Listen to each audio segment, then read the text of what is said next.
Hare Krishna to all of you. मेरा नाम आशुतोष महाजन है। तो आज मैं आपको बताने वाला हूँ, काफ़ी लोगों से आपने ये बात सुनी होगी कि शिव भगवान जो है ये कहीं ना कहीं रूप से भांग का सेवन करते हैं, नशे का सेवन करते हैं, या फिर भगवान शिव जो है वो कहीं ना कहीं रूप से नशे पत्ते में इन्वॉल्व रहते हैं। काफ़ी लोगों से ये चीज़ सुनी होगी। तो आज हम इसी विचारधारा को एक्सपोज करने वाले हैं कि क्या भगवान शिव जी वाकई नशे का सेवन करते हैं या नहीं। इसके ऊपर आज हम चिंतन करने वाले हैं, तो कृपा से ध्यान से सुने। ये मेरे सामने शिव चालीसा है। इस शिव चालीसा में ही इसी का उत्तर छुपा हुआ है। शिव चालीसा में 19वें दोहे में लिखा है, जग हित गोर हलाहल पी कर बने सदाशिव नीलकंठ वर। मतलब कहने की जग के हित के लिए, जग के कल्याण के लिए भगवान शिव ने कहने की घोर हलाहल विष पिया था। यानी कहने के रूप से भगवान शिव ने घोर हलाहल विष पिया, जिस करके भगवान शिव का जो कंठ था उसमें नीले रंग का दाग पड़ा, जिस करके वह नीलकंठ नाम से प्रसिद्ध हुए 3 लोकों में। तो यानी भगवान शिव ने जग के कल्याण के लिए कहने की विष पिया था। अब इन लोगों ने कौन सा जग का कल्याण करना है जो कि कहीं ना कहीं भांग धतूरा का सेवन कर रहे हैं। मुझे ये बात समझ नहीं आती। दूसरी बात, इनको बोलो कि दुनिया का सबसे खतरनाक विष पोलोनियम 210 पीकर दिखाएं, उसका 1 चम्मच पीकर दिखाएं, तो हम माने ये पिएंगे। ये कभी नहीं पिएंगे। लेकिन भगवान शिव के नाम पर उल्टी सीधी हरकतें, भगवान शिव के नाम पर अंड संड हरकतें करते रहेंगे और इनको कोई फर्क नहीं पड़ेगा। ये है इनकी सच्चाई। दूसरी बात, काफ़ी लोगों से ये तर्क सुनने को मिलता है कि अगर हम भांग का सेवन नहीं करेंगे, अगर हम धतूरे का सेवन नहीं करेंगे, तो कहीं ना कहीं हमें मेंटल प्लेजर कैसे मिल पाएगा, हमें मानसिक शांति कैसे मिल पाएगी। तो हम मानसिक शांति के लिए कहीं ना कहीं भांग का सेवन करते हैं। अरे निकम्मो, वो भांग जो आपको मानसिक शांति दिलवा रहा है वो सस्ती मानसिक शांति है, वह चीपेस्ट मेंटल प्लीजर है। और कहीं ना कहीं रूप से वह ऐसा मेंटल प्लीजर है जो थोड़े समय के लिए आपके दिमाग को शांत करेगा, बाद में आपके दिमाग से वो चीज़ें निकाल कर जाएगा, वो सद्गुण निकाल कर जाएगा जिसकी आपने कभी कल्पना नहीं की हो। यानी वो थोड़े समय के लिए, 4 दिन की चांदनी के लिए कहीं ना कहीं रूप से आपके दिमाग को ठंडक पहुंचाएगा, लेकिन बाद में आपके दिमाग को ऐसा साड़ कर जाएगा कि जिसकी आपने कभी कल्पना नहीं की हो। आपके दिमाग में सेरिब्रम, सेरिबेलम, मेडुल्ला ऑब्लोंगेटा इनको सड़ा कर जाएगा। तो इसलिए भगवान शिव के सहारे ना, भगवान शिव के सहारे से कहीं ना कहीं रूप से विष पीना, सॉरी,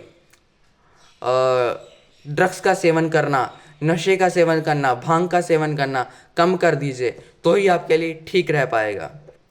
और कहीं ना कहीं इन लोगों से अगर भगवान शिव के कोई 3 तत्वों के बारे में पूछ लिया जाए कि भगवान शिव के कोई 3 तत्व के बारे में बताएं, ये वो भी नहीं बता पाएंगे। इनको वो भी नहीं पता, क्योंकि इन्होंने शिव महापुराण का पाठ नहीं किया।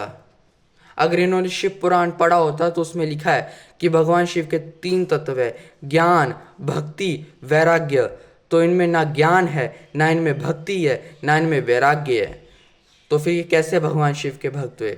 ये तो एक प्रकार से दिखावटी और बनावटी शिव भक्त हुए।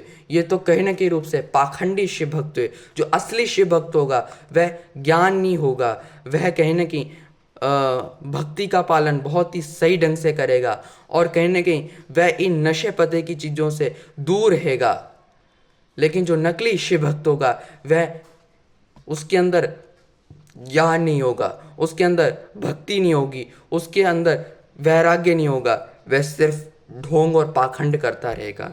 अच्छा, मैंने कई ऐसी तस्वीरें भी देखी है सोशल मीडिया में जहाँ पर भगवान शिव को कहीं ना कहीं भांग के साथ दिखाया गया है, जहाँ पर भगवान शिव को हुक्के के साथ दिखाया गया है, चिलम के साथ दिखाया गया। मतलब कहीं ना कहीं रूप से हम लोगों ने भगवान शिव की वो सात्विक, वो परम मंगलकारी तस्वीर को भंग करके रख दिया अपने 2 कौड़ी नशे के स्वार्थ के चक्कर में। ये है हमारी दुर्दशा। और हम फिर कहते हैं हम सच्चे शिव भक्त हैं। जाओ, जाकर पहले शिव महापुराण का पाठ करके आओ, फिर उसके बाद शिव भक्त कहलाना अपने आप को।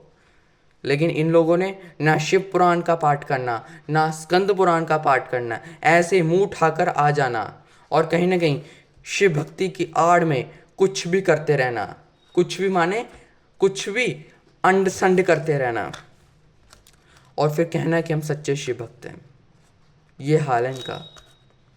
तो इसलिए कहीं ना कहीं रूप से इस बात को हमें समझने का प्रयास करना चाहिए कि भगवान शिव ने हल हल विष पिया था, और वो क्यों पिया? जग हित के लिए, यानी जग के कल्याण के लिए। तो आप भी कुछ ऐसे कर्म करो जिससे जग का कल्याण हो, जिससे आपके परिवार का, आपके कुल का और आपके वंश का कल्याण हो। अगर आप इस प्रकार के घटिया कर्म करोगे तो कहीं ना कहीं रूप से आपके कुल, आपका परिवार, आपका राष्ट्र बिगड़ता चला जाएगा और आप भी बिगड़ते चले जाओगे। और तो और कहीं ना कहीं अंततः यही कहूँगा, शिव भक्ति तो बहाना है, असली मकसद नशे को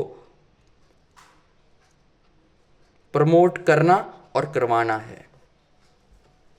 दोबारा सुन लीजिए, शिव भक्ति तो एक बहाना है, असली मकसद नशे को प्रमोट करना और करवाना है इनका। ये है इनकी दुर्दशा। और कहीं ना कहीं रूप से भगवान शिव का इनको अर्थ भी नहीं पता। भगवान शिव का अर्थ होता है जो परम मंगलकारी हो, जो परम हितकारी हो, जिसने सब कुछ त्यागा हो, और कहीं न कहीं रूप से जिसने सब कुछ त्यागा हो वो है भगवान शिव। तो आप लोगों ने कहीं न कहीं रूप से नशे को त्यागा नहीं, तो कैसे भगवान शिव के भक्त हुए बताइए? आप लोगों ने गलत आदतों को छोड़ा नहीं, तो कैसे भगवान शिव के भक्त हुए? आप लोगों ने कहीं ना कहीं संसार का कल्याण किया नहीं, आप लोगों ने उल्टा संसार का अनिष्ट किया, तो आप कैसे भगवान शिव के भक्त हुए? आप तो भगवान शिव की भक्ति के नाम पर एक प्रकार से दिखावा, आडंबर, पाखंड जैसी गतिविधियों को अंजाम दे रहे हो। और तो और कहीं ना कहीं रूप से अगर आपको भगवान शिव का भक्त बनना है या दास बनना है, तो उनकी तरह सात्विक रहना पड़ेगा, और कहीं ना कहीं रूप से नशे पत्ते से दूर रहना पड़ेगा। और तो और कहीं ना कहीं रूप से भगवान शिव के जो 3 शिव तत्व है, ज्ञान, भक्ति, वैराग्य, उसको अपने जीवन में अमल करना पड़ेगा। तभी आप भगवान शिव के सच्चे डिवोटी बन पाओगे। अन्यथा कहीं ना कहीं आप भगवान शिव के पाखंडी, कपटी डिवोटी ही बनोगे।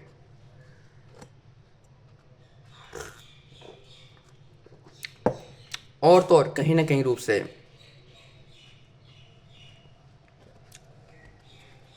मैंने एक सोशल मीडिया में ऐसी रील देखी थी जहां पर कहीं ना कहीं रूप से कावड़ यात्रा निकल रही थी, और कहीं ना कहीं उसके ठीक बगल में 2 स्त्रियां नाचने में लगी थी, ठुमके ठामके मारने में लगी थी। मैंने ये चीज़ सोची कि जिन भगवान शिव ने कामदेव को भस्म किया, उन भगवान शिव के नाम का सहारा लेकर कहीं ना कहीं ये किस प्रकार के पाप और अधर्म को प्रोत्साहित कर रहे हैं। भगवान शिव ने तो कामदेव को भस्म ही कर दिया था अपनी तीसरी दृष्टि से। इनसे तो काम वासनाएं भस्म हो ही नहीं पा रही, और चल पड़े भगवान शिव के सच्चे भक्त बनने। पहले अपने भीतर की काम वासनाओं को भस्म करके दिखाओ, फिर हम माने कि आप भगवान शिव के अनंत भक्त हैं। दूसरी बात, आप अगर भगवान शिव के भक्त हो तो सच्चे वाले, तो कहीं ना कहीं ज्ञान, नॉलेज, भक्ति यानी डिवोशन और सच्चा वैराग्य अपने भीतर स्थापित करो, तो हम माने। ऐसे अगर आप भगवान शिव के नाम पर शोभा यात्राओं में ठुमके ठामके मारोगे और अपनी वैश्यावृत्ति को प्रमोट करोगे, तो कहीं ना कहीं आप भगवान शिव के सिर्फ पाखंडी भक्त माने जाओगे और दिखोगे भी वैसा ही, समझ लो। तो आशा करता हूँ आपको समझ आ चुकी है। तो धन्यवाद, टेक केयर, हरे कृष्णा। अपने और अपने परिवार का ध्यान रखें। कंक्लूजन ये निकलता है, भगवान शिव की भक्ति का सहारा लेकर पाप और अधर्म को मोटिवेट करना बंद कर दीजिए। तो धन्यवाद, टेक केयर, हरे कृष्णा। अपने और अपने परिवार का ध्यान रखें। हरे कृष्णा।